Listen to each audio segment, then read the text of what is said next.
Here this is the table. F is the frequency.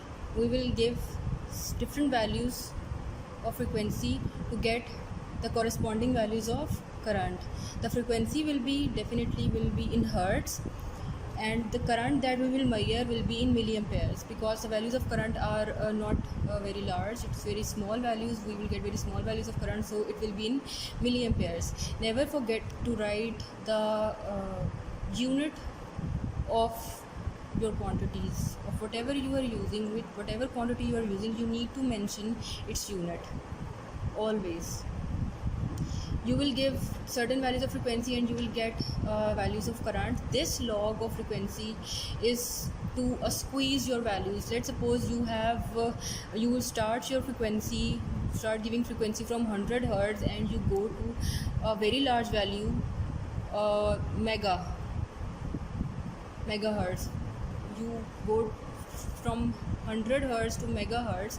So there are so many values in these two digits. So what we need to so as we have to plot it on a graph, so it will be very difficult for us to plot such huge values or such wide range of values on a single graph. So what we do, we take logarithm of all these values. You will find logarithm of all these values, and then you will plot it here. It will it will squeeze your values from 1 to 4 or 5 maybe. So it will give you a very nice graph. Along x-axis you will plot log f, and along y-axis you will plot the current in milliamperes. Always write the unit. You will get first you will find these values, and then when you plot it on a graph, you will get a bell-shaped graph. You can see it from here. You will get this kind of graph where the current first increase and then it will decrease. As we have discussed earlier, that the value of current will depend upon these values. So we can say that when we increase frequency, if I write it here, xc 2 pi fc xl 1 over 2 pi fl. We can see from these formulas that 2 pi c and 2 pi l, these will be constant values. It will be the value of capacitance, here will be the value of inductance, but you are varying the values of frequency. So when we start with the values, it will 0 frequency or 100 frequency. This is very small value, but it will give you can say the max as you increase the value of frequency, this will give, let's suppose it will give you certain value, and this will you can say this formula is opposite of this. So you will give a certain value, it will block that frequency because it will be high for it. As you increase the frequency, the capacitive reactance will increase, but as you increase the frequency, inductive reactance will decrease. So basis on these formulas and this formula, r square plus xc square minus xl square, the current will vary, impedance will vary, and current will vary. If we want to draw a graph of frequency and impedance, you will get this kind of graph. So with maximum impedance, you will get minimum current. You can put certain values of xc and xl, and you will see that that you will get these kind of values. So you will get this kind of graph, and from here, now you have plotted the graph, you will measure resonance frequency, fr, bandwidth, and quality factor. How? We'll see it in here. Here is current, so you will have to draw normal from here. That is the where the maximum value of current, you will have to draw a normal here also. The maximum value of current, the frequency at which you get the maximum value of current will be fr. You can guess, or you can see that at FR the current is maximum, which means that this will be minimum. Obviously at this will be minimum at maximum current. So at minimum impedance you will get maximum current, and at maximum where you get the maximum current, if you fall a normal, if you draw a normal from here, you will get FR. Let's suppose its logarithm of FR will be 3.5. If you will have to take anti-log, and you will get let's suppose 4500. That will be your resonance frequency. You need to write it down somewhere in your manual. So you have found the value of FR. That will be the resonant frequency where the impedance is minimum and current is maximum. This is the point where XC and XL becomes equal to each other. 2 pi FC minus 1 over 2 pi FL. What you are doing, you are giving a value of certain value of frequency and you are increasing it. When you are increasing it, this value keeps on increasing, and this value from maximum will keep on decreasing. At certain point, this value from, let's suppose, 0 to we go to 5, and this value from 10 will go to 5. At some point, at certain frequency, both these values will be equal, XC and XL, and it will be like 5 square and 5 square, and there is a minus in between, and it will be cancel each other. So at resonant frequency, Z will be under root R square or R.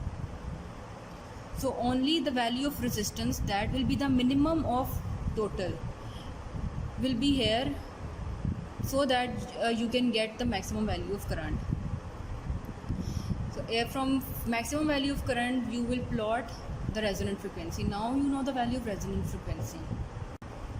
Now we will measure the bandwidth from this response curve. Let's see it here. To find the bandwidth, what you have to do, let's see, this maximum value of current is I naught. Okay, from I naught, what you have to do to find the bandwidth, you will need to measure the value of IRMS. That is 1 by under root 2 of I naught. So what you have to do, you need to divide the value of maximum current, whatever it is, with under root 2 or 0.7 I naught. IRMS, 1 by under root 2 is equals to 0.7. So you will need to multiply the value of I naught with under root 2, and it will obviously fall somewhere here down. Now let's suppose this is IRMS, this value. What you will do, you will drag or draw a line so that it will cut 2 points at this bell-shaped graph. Now this is IRMS that you have calculated from I naught by dividing I naught from under root 2 with under root 2, or by multiplying I naught with 0.7. Now what you will do, the points at where this line cuts, you will draw 2 more normals. Let's suppose it cut it here and it cut it here. This is FR from the maximum value of current, and from IRMS we will get F1 and F2. What are these values? These values are cutoff frequencies.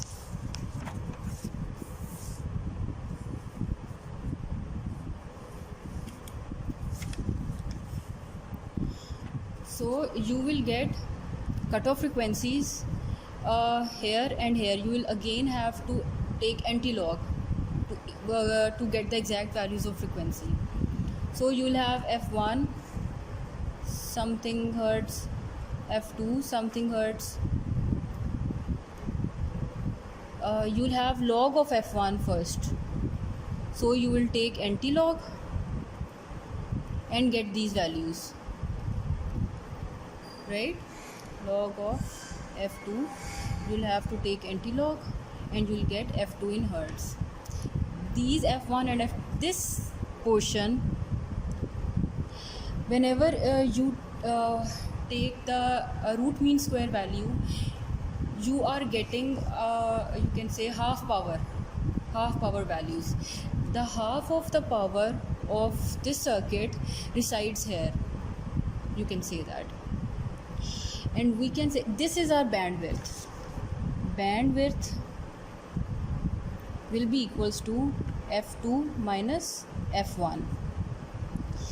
This is the bandwidth and this is the band.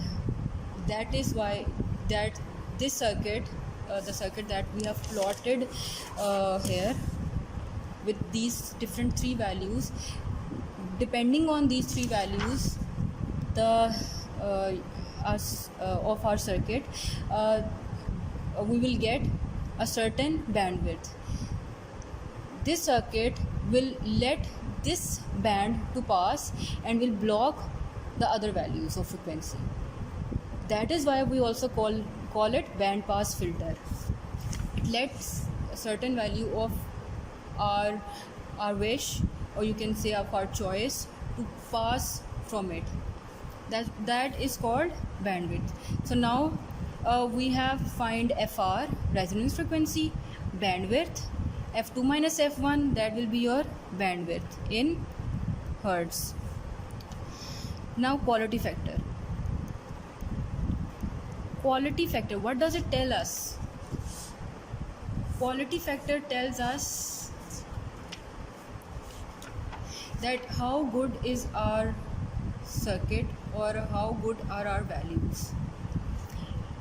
Its FR, its formula is FR over bandwidth, del F. Bandwidth is also called del F, f2 minus f1, del F.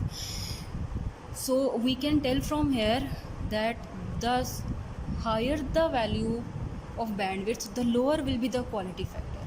So what we need